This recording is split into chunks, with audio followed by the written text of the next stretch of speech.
yang sudah Anda tunggu-tunggu. Ya. Kita buka termin pertama, 3 penanya, nanti satu persatu dulu. Oke, dari tengah. Oke, yang depan dulu deh. Ya. Yang depan, satu ini, silakan sebut nama dan berasal dari mana. Singkat aja ya, karena kita cuma punya waktu. Kira-kira kalau pulang jam 1 pagi, oke nggak nih? Asal dapat bocoran sahamnya Pak Lo gitu ya. Nanti munculnya jam 2 pagi gitu, wah semuanya nginep di sini nggak apa-apa.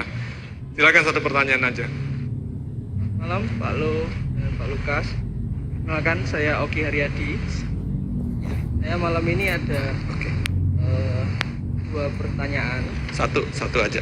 Oh, satu. Iya, baik. Harus disiplin ya investor. Nggak dengar suaranya. Pertanyaannya tentang seni dalam menjual saham, Pak Lo. Seni menjual saham. Yang ingin saya tanyakan seni dalam menjual saham agar mendapatkan keuntungan yang maksimal. Karena Bapak terbukti bisa menjual beberapa saham seperti Indi dan INKP di harga puncak. Di saat PER dan PBV berapa kita bisa menjual saham Bajaj yang sudah kembali menjadi Mercy. Mungkin boleh diceritakan juga pengalaman Bapak dalam menjual saham yang lainnya juga agar kita bisa belajar cara Bapak menjual saham bagaimana. Juga dicicil atau sekaligus Pak agar bisa mendapatkan profit yang maksimal, karena terkadang kita sudah menjual, kadang turun dan juga masih naik begitu Pak. Sebaiknya dijual langsung atau bertahap. Oke, bagus pertanyaannya. Namanya siapa Pak, tadi? Saya ada ucapan terima kasih untuk Pak Lo dan Pak Lukas. Mungkin berkenan untuk diterima.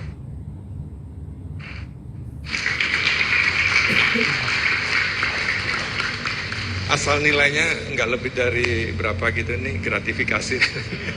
Nggak, guyon, thank you ya, Tuhan berkati. Namanya siapa tadi? Oki Pak. Oh?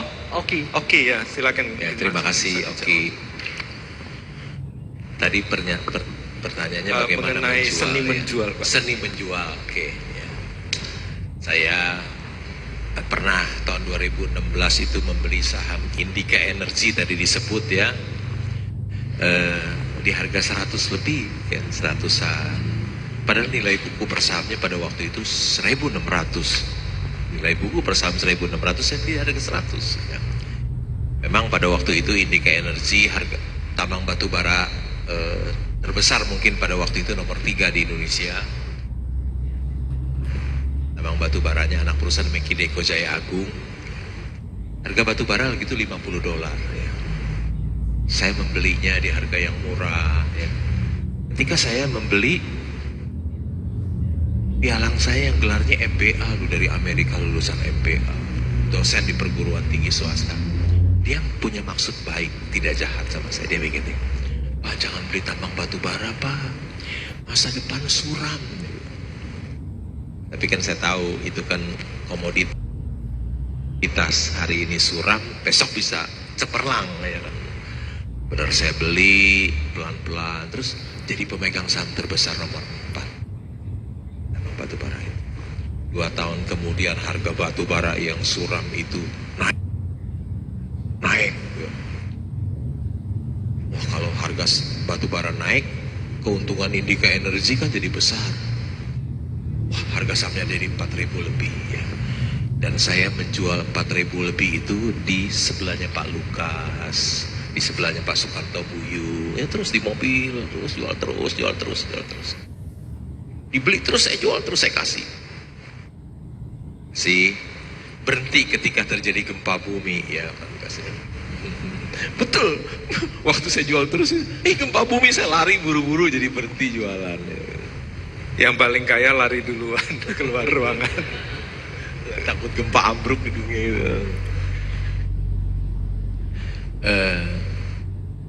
Jadi kapan sebaiknya kita menjual? Saya kan beli Mercy harga baja itu, tambang batu bara terbesar nomor 3. Nilai buku per saham pada waktu 2016 itu 1.600, harga sahamnya 100 loh.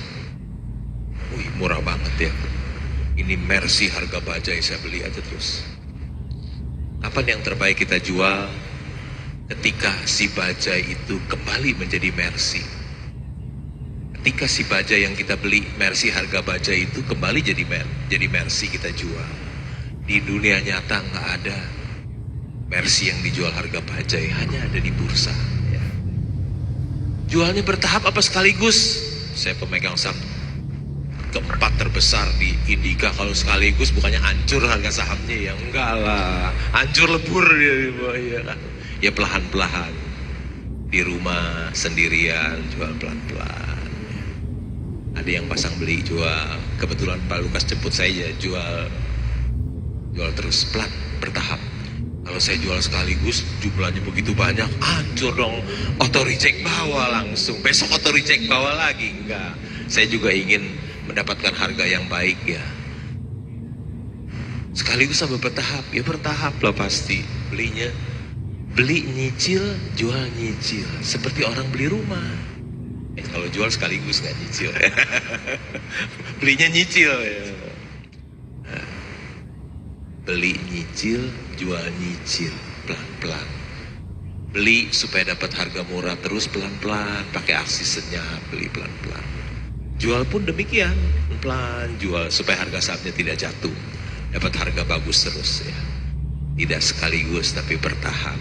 Kalau sekaligus hancur lebur, soalnya muatan saya banyak kontainer ya. Kalau cuma saham berapa lot sekaligus aja buang, gitu ya, oke. Ya. Oke, terima kasih. Kita pertanyaan berikutnya. Oke, dari yang ini Ibu ya, silakan, yang sayap kanan.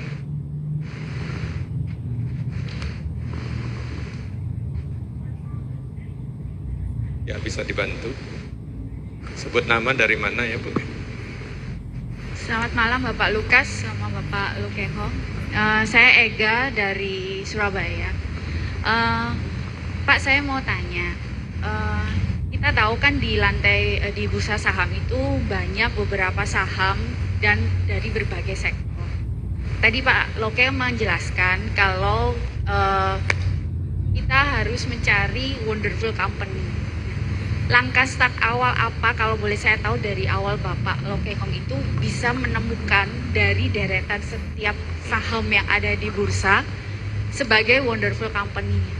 Langkah start awalnya Pak, itu yang pengen saya tahu, karena kan saya terus terang sih banyak mendengarkan kalau sebagai seorang investor kan dia value investing, dia berlandaskan pada sebuah landasan fundamentalnya. Nah, cuman tidak pernah dijelaskan bagaimana starting point-nya, bagaimana kita bisa menemukan nih dari deretan semua daftar saham yang ada di lantai bursa itu, di sektor manakah? Karena kan di bursa itu juga ada sektor-sektor industrinya, kemudian lingkup bidang usahanya. Nah, dari apakah setiap sektor itu mereka ada yang juga merupakan wonderful company atau hanya dari keseluruhan itu semua adalah wonderful company, seperti itu Pak. Oke, terima kasih.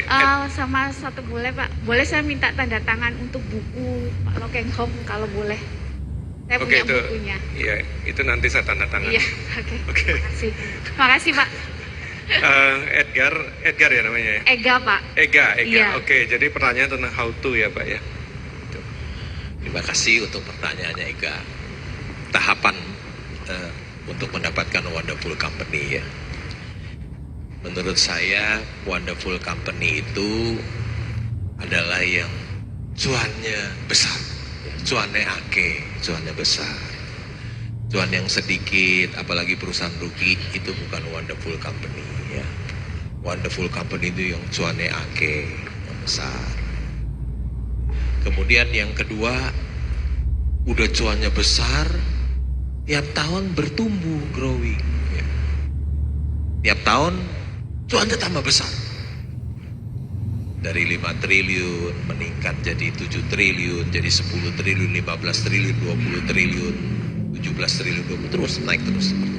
Udah cuannya tiap tahun tambah cuannya. Itu ciri khas wonderful company.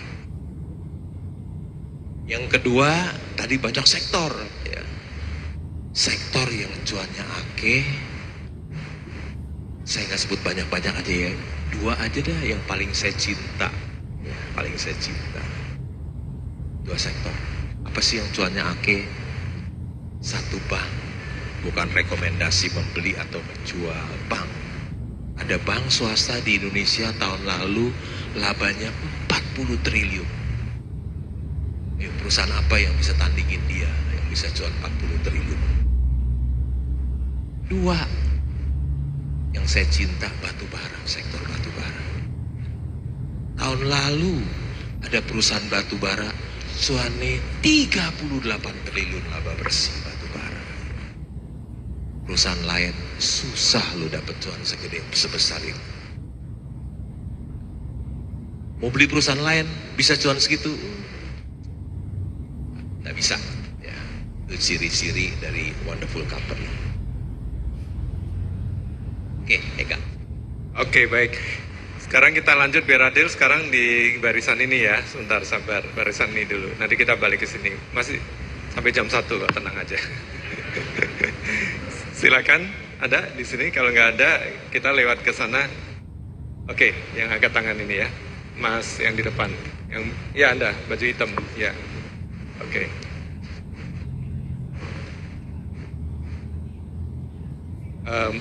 Pengarah suaranya minta tolong.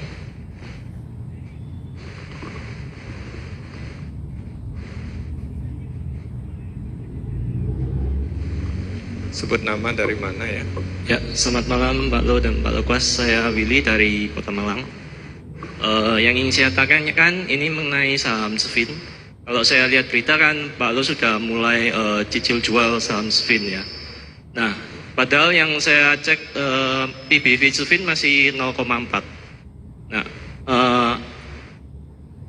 melanjutkan pertanyaan dari Pak Oki tadi, kalau misalkan kita jual itu kan harga baja dari ke harga Mercy. Nah, apakah harga Mercy ini tidak selalu mencerminkan PBV-nya? Karena setahu saya kalau PBV 1 itu baru harga wajar. Itu aja. Terima kasih. Oke, namanya siapa tadi? Willy. Willy ya? Ya. Ya, ini saya sempat ngomong ke Pak Lo, ini berani bertaruh, nanti pasti ada pertanyaan tentang itu. Silakan, Pak.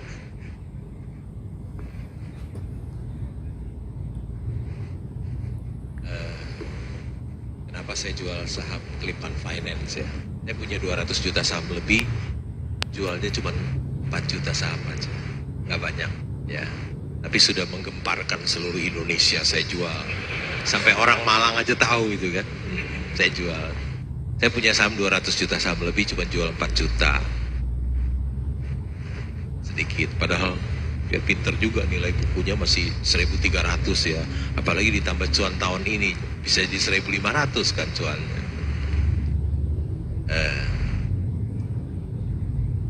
Saya kan beli saham itu 200 naik ke 500 lebih. Ya, jual sedikit lah, saya jual sedikit karena ingat loh, ada orang yang bilang, saya yang bilang ya, karena saya kan punya sahamnya. Orang bilang Penin, grup Penin itu gak bakalan kasih kamu cuan. Kata dia gitu, grup Penin gak bakalan, saham Penin tuh gak bakalan kasih kamu cuan. Susah naiknya, benar bertahun-tahun gak naik. Tapi saya pikir saya beli 200 terus 500 lumayan juga ini grup Penin untung 150%. Jualnya sedikit gitu, jual sedikit. Gak banyak loh, sedikit. Padahal masih terlalu murah sebetulnya ya. Cuman happy aja dari grup Penin bisa jual 150%. Tapi sebetulnya masih jauh dari harga wajarnya. Nilai bukunya kan tahun ini ada kredit macet yang sudah di write off, bisa dibayar 557 miliar kalau tidak salah. Kalau tambah tahun ini, satu tahun ini first quarter kan udah 108 miliar, kalau kali 400 miliar tambah kredit macet yang 1 triliun. Jadi nilai bukunya mungkin bisa jadi 1.500. Harga 500 masih terdiskon jauh. Tapi mungkin termakan omongan orang yang biasa susah naik, tiba-tiba saya bisa untung 100, jualnya sedikit lah. Kira-kira gitu, karena Kalau kita lihat emang bisa berpuluh-puluh tahun, berpuluhan tahun sahamnya nggak naik gitu, tiba-tiba bisa cuan 150%, ya udahlah iseng-iseng.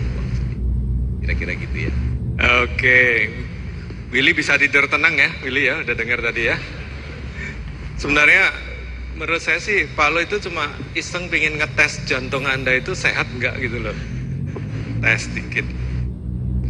Ada yang udah pingsan gitu ya, cepet-cepet nunggu besok mau jual. Oke, kita lanjut tadi balik ke sini, tadi ada yang angkat tangan. Oh iya, ini Winnes dari Palembang nih, soalnya jauh-jauh dia.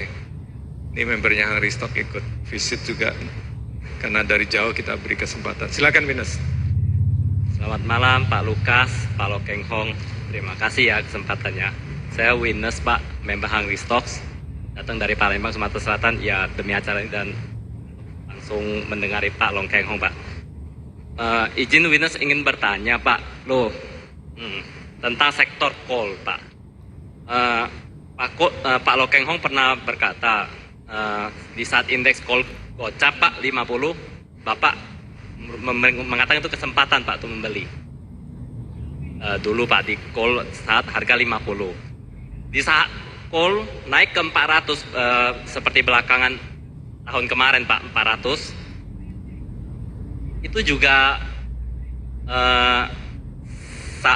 masa perusahaan yang PI-nya masih rendah gitu Pak, ya itu masih tergolong murah Pak. Jadi saatnya kita untuk membeli Pak.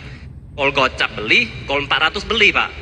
Nah saat ini belakangan coal terkoreksi Pak, indeksnya menjadi 100 something lah Pak gitu. Lantas pertanyaan saya, kapan jualnya Pak? Sedangkan coal itu kan cyclical Pak, kita tahu. Nah mohon pencerahannya itu aja. Terima kasih Pak Lukas, terima kasih Pak Lokeng Hong. Ditunggu kehadirannya di kota Palembang juga Pak suatu hari. Terima kasih Pak. Terima kasih. Siapkan aja empek-empeknya ya.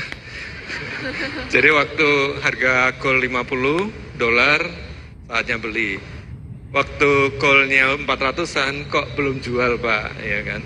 Nah sekarang udah turun ke 100 ini bagaimana gitu Pak? Kapan jualnya gitu? Terima kasih jauh-jauh dari Palembang ya ke Surabaya. Iya saya punya satu saham tambang batu bara ya. Saya beli 1.300. Tiba-tiba harga coal naik 400 ya. 400. Yang 1.300 itu naik jadi 4.850. Saya memegang saham besar, mungkin nomor 3 sekarang ya di tambang batu bara yang tahun ini semoga bisa first quarter udah laba 1,6 triliun, kalau kali 4 mungkin bisa 6 triliun. Waktu naik 4850, kalau labanya 2320 kan baru PI 2 kali ya. PI 2 kali dong, labanya 2320 terus harga sahamnya 4850, PI 2 kali. Sayang mau dijual ya, sayang mau dijual. Aduh PI 2 kali masa dijual ya, sayang. Dia turun ke 2450 atau berapa, 2500 ya. Terus saya pilih, keuntungan saya berkurang banyak juga ya. Berapa itu, ada 250 miliar kali ya, untungnya berkurang 250 miliar, sayang juga ya. Kapan mau dijual? 4850 aja nggak dijual, masa 3.000 dijual gitu ya, tetap simpen ya. Jadi lebih murah lagi sekarang, kira-kira gitu. Kapan mau dijual? Jawabannya sederhana, mudah. 4850 nggak dijual, masa 3.000 dijual gitu. Gitu ya. Oke. Baik, kita lanjut lagi. Oke, di sini. Oke, Erwin boleh silakan. Ya, singkat. Nanti semua dapat giliran.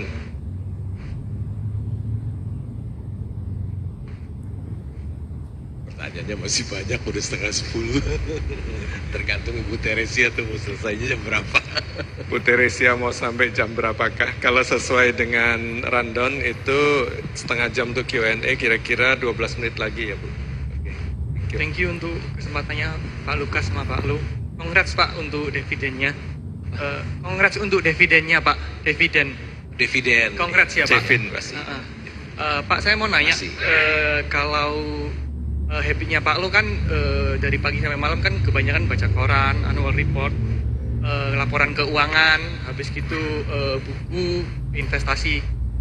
Boleh mungkin di ini enggak ya Pak? Maksudnya kebiasaan habitnya tiap hari.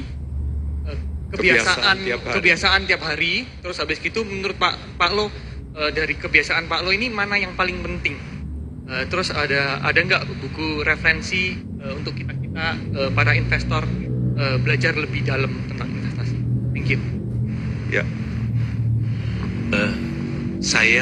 Yang saya lakukan setiap hari itu saya sebut RTI, yaitu Reading, Thinking, and Investing. Itu yang tiap hari yang saya lakukan selama sepanjang hari, terus diulang-ulang. Yang mana sih yang paling penting? Kayaknya tiga-tiganya berkaitan ya. Tiga-tiganya penting. Harus membaca, itu harus berpikir. Ya. Habis berpikir harus bertindak kan investing itu. Jadi nggak ada yang ini nih, semuanya penting ya. Jadi pertanyaannya apa lagi ya, saya lupa. Itu aja sih sebenarnya. Cuma itu aja atau ada yang lain tadi saya lupa. Oh buku sorry, referensi. sorry. Ya referensi. Saya rasa buku James Pardue ya 24 strategi investasi Warren Buffett itu bagus ya, itu bagus ya.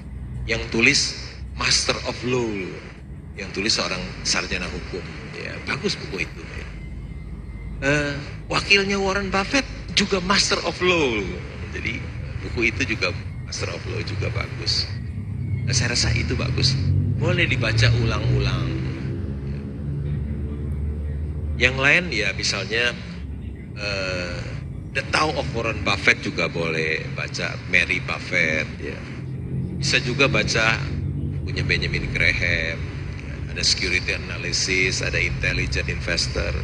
Bisa juga baca buku Billy Fisher, Common Stock and Uncommon Profit ya. Banyak dibaca ya, untuk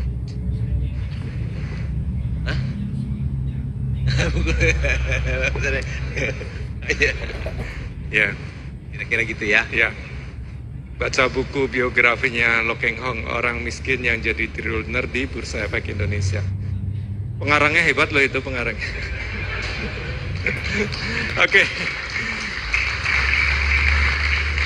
Enggak, saya bergurau ya. Saya ini cuma juru tulisnya Pak Lo Keng Hong. Supaya apa?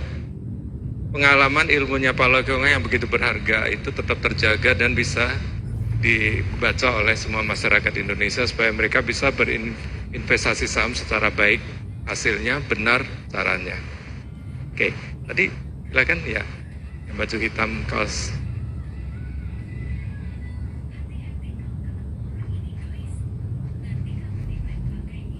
Silakan.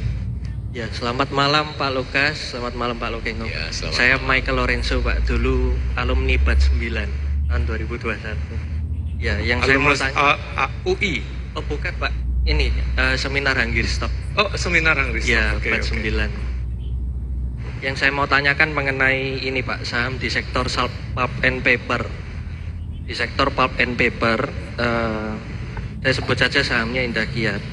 Itu kan kita tahu labanya tahun lalu all time high, tapi sahamnya masih belum terbang sesuai dengan valuasinya. Mungkin waktu di 20.000 dulu itu belum mencerminkan kinerjanya, sedangkan kemarin kinerjanya yang tinggi, harga sahamnya belum mencerminkan kinerjanya. Dan dia pabriknya kapasitas sudah 95% produksi dan mau bangun pabrik senilai 54 triliun untuk kertas industri dan untuk menunjang bahan baku pulp. Nah, menurut Pak Lo Keng Hong bagaimana prospek ke depan di sektor pulp and paper, khususnya Indah Kiat yang mungkin bisa dikatakan wonderful company? Ya, sekian, terima kasih. Tahun lalu labanya besar ya, kalau tidak salah Indah Kiat itu labanya 13 triliun kalau nggak salah ya. Tapi harga sahamnya tidak kemana-mana karena harga pulp turun. Jadi harga saham Indakiat juga turun. Tapi kelihatannya beberapa hari ini harga PAP mulai naik ya. Karena harga sahamnya juga sekarang beberapa hari ini juga naik ya, karena harga PAP and paper juga naik. Jadi harga saham Indakiat itu tergantung dari harga pulp and paper di dunia. Kalau dia naik, harga sahamnya ikut naik. Kalau harga pulpnya turun, dia ikut turun.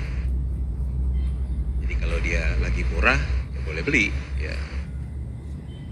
Tapi jangan udah mahal baru beli, jangan. Ya. Kira-kira gitu ya. Oke, yang jelas ya saham komoditas. Baik, kita ya yang di depan silakan.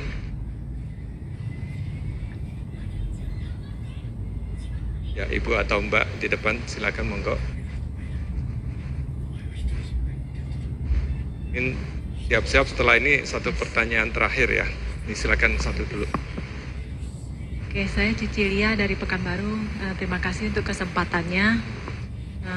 Saya mau bertanya Pak Lo, kalau misalnya Pak Lo, kan kita kalau mau lihat saham yang bagus itu kan harus pelajari laporan. Terus saya lihat Pak Lo kan sering kunjungan gitu kan ke Kunjungan. Ya, itu biasanya poin-poin penting apa yang ditanyakan ke manajemennya gitu loh Pak. Terima kasih Pak Lo.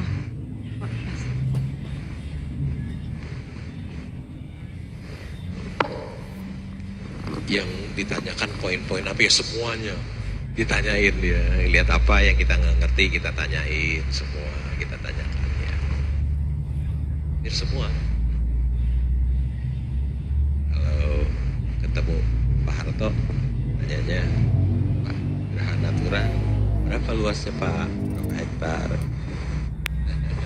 yang sudah terjual berapa, sisanya land banknya berapa, begitu. Jadi semua yang terpikir kita tanyakan aja yang kita nggak ngerti, gitu ya. Oke, lanjut sebentar. Yang belakang deh, yang duduk belakang ya, silakan. Jangan di depan terus. Oke, silakan. Selamat malam Pak Lo Keng Hong, Pak Lukas. Nama saya Gary dari Jakarta ya. Saya mau tanya mengenai saham BMTR. BMTR. Itu kan ada isu akan merger dengan MNC ya. Kalau misalnya mergernya jadi, itu yang diuntungkan yang mana Pak ya? BMTR-nya atau MNC-nya? Itu aja Pak. Oke. Yang diuntungkan DILD Pak. Enggak, saya bergurau. BMTR dengan MNCN kalau merger yang diuntungkan yang mana Pak? DILD.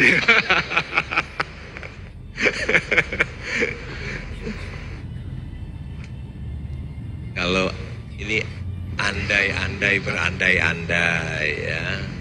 Kalau BMTR merger dengan MNC, siapa yang diuntungkan ya? Tentu saja BMTR yang diuntungkan. Karena nanti MNC akan hilang. Kalau sekarang kan MNC sehat karena semua laba dari TV itu larinya ke MNC sehingga MNC hampir hutangnya tidak ada ya. Nanti kalau di merger MNC-nya hilang. Jadi ada BMTR. Nanti laba-labanya TV itu langsung ke BMTR ya. Jadi hutang-hutangnya BMTR mungkin bisa dilunasi juga dari keuntungan TV ya. Kalau kita lihat kan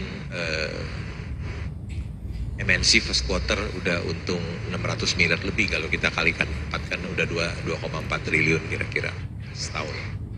Ya, itu yang diuntungkan. Andai kata berandai-andai kata merger ya. Maka yang diuntungkan dia karena semua laba dari TV itu kira-kira 2 sampai 2,5 triliun itu bisa melunasi hutang-hutang BMTR, tentu itu sangat diuntungkan. Itu gitu ya, andai kata merger ya, andai kata. Oke. Masih ada waktu. Ini kalau pertandingan sepak bola memasuki injury time.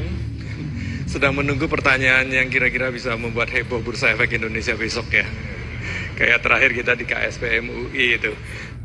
Saya penasaran nih, udah pada tanya Cevin, kemudian tadi ada tanya BMTR, ada INKP. Ini kok nggak ada yang tanya tentang DILD ya? Takut ya sama ini. Direksi komisarinya ada di sini. Ada yang mau tanya DILD? Mana yang tanya DILD coba? Nggak ada. Nggak ada satupun. Tanya DILD Anda. Oke, cocok. Silakan Mbak.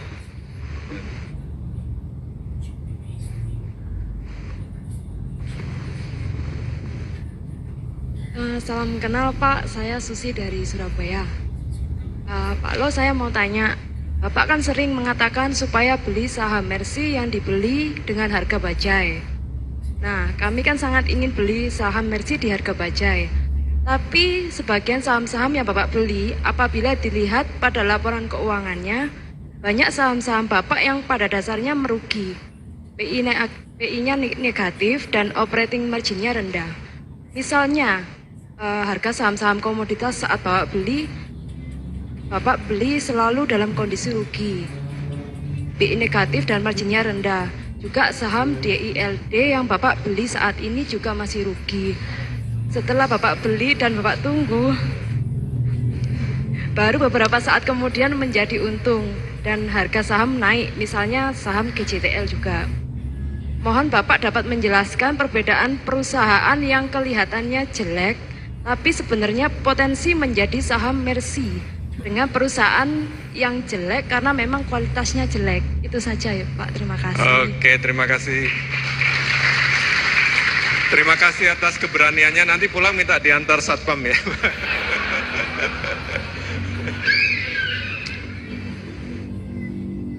Saya beli saham rugi. Iya, saya beli Intiland ketika Intiland sedang rugi kan. Saya beli Indika Energy juga ketika Indika Energy sedang rugi. Tapi kan saya bisa lihat kalau harga batu bara naik kan dia bisa naik ke 4.000 dari 100. Saya juga beli perusahaan Intiland rugi. Kenapa saya beli Intiland rugi? Ketika saya bertanya kepada, pertama kan semuanya orang baik dulu nih ya. Pengendali, direksi dan komisaris itu orang baik semua. Orang jujur dan berintegritas. Kemudian perusahaannya kan rugi. Saya tanya, tadi ya berkaitan nih tanya, apa yang Bapak tanya? Bapak yang tanyakan ini saya tanya gini sama direksinya Intiland, direktur Intiland. Pak,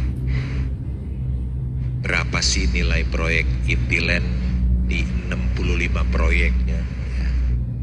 Artinya kan banyak loh Intiland. Ada di sini Spasio, ada di Graha Family, ada di Intiland Tower, ada di Geraha Natura, masih sisa di Land Bank 36 hektar. Berapa tuh? Masih ada. Masih ada di South Quarter. Gedungnya keren loh South Quarter. Masih ada di Regatta. Proyek Intiland pertama yang melakukan reklamasi. Orang lain belum reklamasi, Intiland dulu yang reklamasi. Semua proyeknya, saya tanya ke direkturnya. Pak, seluruh proyek Intiland nilainya berapa sih Pak? Dia bilang 20 triliun. Keren nih 20 triliun. Market cap-nya berapa? Waktu 150, market cap-nya cuma 1,5 triliun. Market cap-nya 1,5 triliun. Properti yang dimiliki ada 20 triliun. Potong hutang anggap 3 triliun kan? Jadi masih ada 17 triliun sisanya. Bagi dengan jumlah sahamnya 10 miliar kan 1.700. Harga saham Pego. Itu kan Mercy harga bajai kan. Tapi saya nggak mau percaya gitu aja, saya bilang ke direktur. Minta dong rinciannya yang 20 triliun. Minta dong rinciannya di mana, harganya berapa. Dikasih. Terbuka ya. Saya lihat, oh Intiland Tower harganya berapa ini semua. Iya 20 triliun. Cuman tempat-tempatnya saya nggak tahu. Saya tanya Ibu Teresia Corporate Service, ini sepatan di mana ya Bu? Saya nggak tahu sepatan di mana. Oh, ini dekat belakang bandara Soekarno-Hatta. 20 triliun. Terus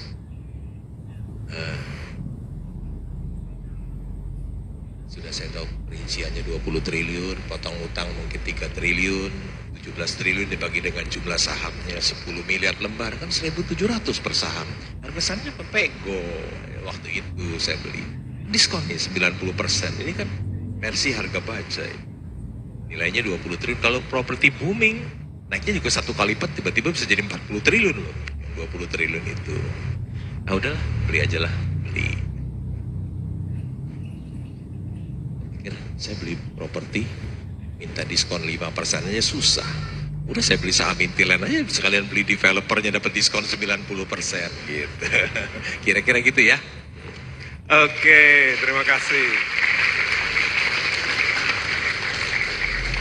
Baik Bapak Ibu, kita sampai di penghujung sesi Q&A ini. Ya, luar biasa. Jadi Pak Lo ini, beliau itu udah mengajar sharing itu dari Banda Aceh, yang di timur itu Timika ya Pak ya, yang paling timur ya. Yang paling utara Manado, paling selatan mungkin Yogyakarta. Ya, Pak Lo ini udah, mungkin sekarang udah 150 atau 200 ya Pak ya. Webinar, seminar yang nggak pernah dihitung ya. Pernah dihitung banyak banget. sekali. Karena di Prasetya Mulia aja udah 40-an. Ya, jadi luar biasa. Saya sangat yakin bahwa kita sudah mendapatkan satu pencerahan, satu ilmu investasi yang kelihatan sederhana tapi sangat powerful, sangat kaya. Ya, terima kasih Pak Lo Keng Hong. Tuhan berkati dengan kesehatan Pak, supaya Bapak tetap bisa menjadi berkat, menjadi inspirasi bagi para investor masyarakat Indonesia. Ya, sukses selalu. Buat Bapak Ibu juga sukses selalu dalam journey perjalanan Anda berinvestasi saham. Ya. Saya akan akhiri dengan pantun. Kalau nggak berpantun nggak boleh ditutup katanya. Ini udah saya siapkan 7 hari 7 malam ya, pantun ada 3. Jangan lupa cakepnya ya. Jalan-jalan ke Disneyland. Jangan lupa, balik. Mana ini? Kok hilang? Ulang. Sorry. Salah buka. Jalan-jalan ke Disneyland. Ada Mickey Mouse makan cheeseburger. Tuan-tuan pemegang saham Intiland. Hamba doakan cuan beker-beker.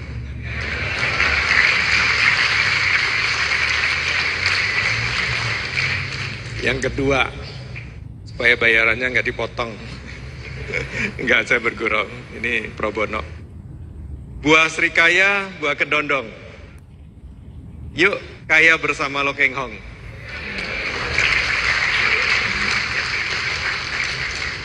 Yang terakhir buat tuan rumah kita yang luar biasa generous ya, menyediakan kata Pak Lo Hotel Bintang 5. Seminarnya, pembicaranya top ya, the best investor di Indonesia. Free lagi buat tuan rumah pantun ini. Burung merpati hinggap di buaya. Butuh properti, ingat Intiland Surabaya.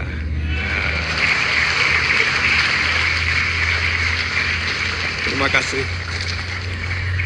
Sebelumnya, mohon izin Pak Lukas dan Pak Lo untuk menambah semangat peserta eksklusif talk show pada malam hari ini. Kita akan kembali mengundi door prize spesial ya Pak ya, boleh ya? Oke, kali ini pemenang akan mendapatkan 1 voucher menginap di Wis Bromo dan juga souvenir dari Dr. So. Langsung saja tanpa berlama-lama lagi, mari kita putar Wheels of Name kita.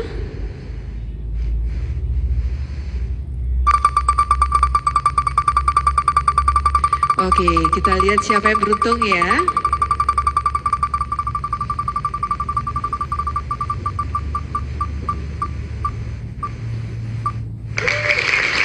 Oke, dengan Billy Adrian. Apakah ada Bapak Billy Adrian?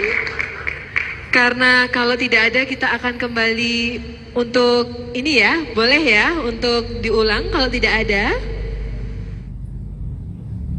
Apa setuju diulang? Diulang ya, boleh ya, oke. Kita ulang lagi. Baik, kita lihat siapakah yang akan beruntung malam hari ini.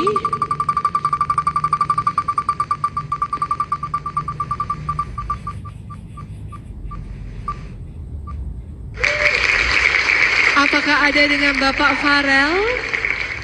Oke, silakan maju ke depan. Kita berikan aplaus yang meriah Bapak Ibu semuanya. Oke, silakan maju ke depan Pak Farel. Boleh tim panitia diberikan untuk vouchernya.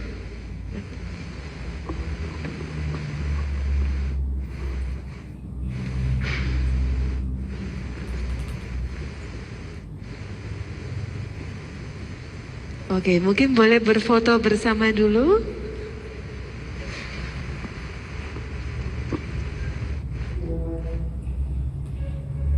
Terima kasih Bapak Farel, selamat sekali lagi. Oke, selanjutnya kita akan kembali lagi kepada sesi yang berikutnya. Terima kasih kepada Bapak Lukas dan Bapak Lo Keng Hong. Mohon untuk sebentar lagi kita mau menyerahkan kenang-kenangan sedikit ya Pak ya, boleh ya.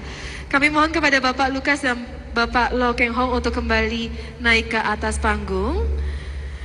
Dan penyerahan kenang-kenangan untuk pembicara akan diserahkan oleh Bapak David Hosea kepada Bapak Lo Keng Hong selaku pembicara pada acara kita di malam hari ini. Kepada Bapak Hosea dipersilakan untuk naik ke atas panggung terlebih dahulu.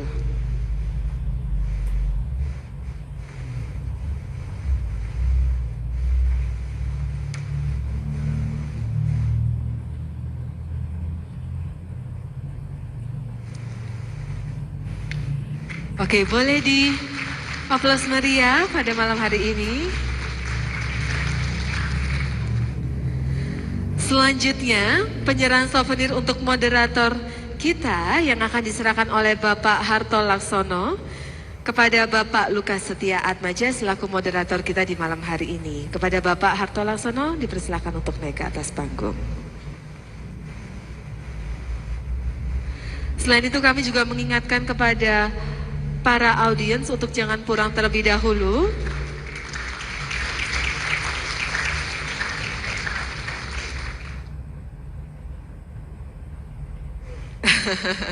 Terima kasih kepada Bapak. Boleh Bapak silakan.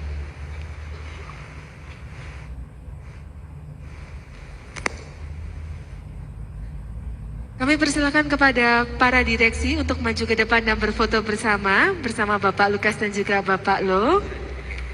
Sebelumnya kami juga mengingatkan kepada para audiens untuk tidak pulang terlebih dahulu karena kami masih ada door prize di akhir acara nanti.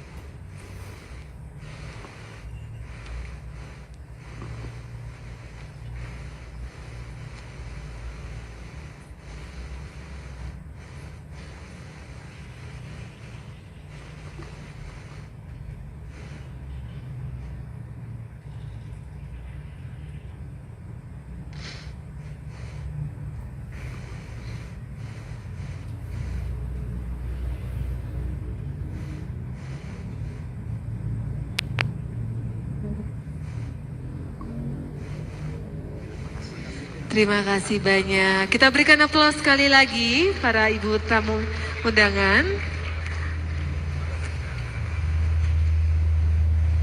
Terima kasih Bapak.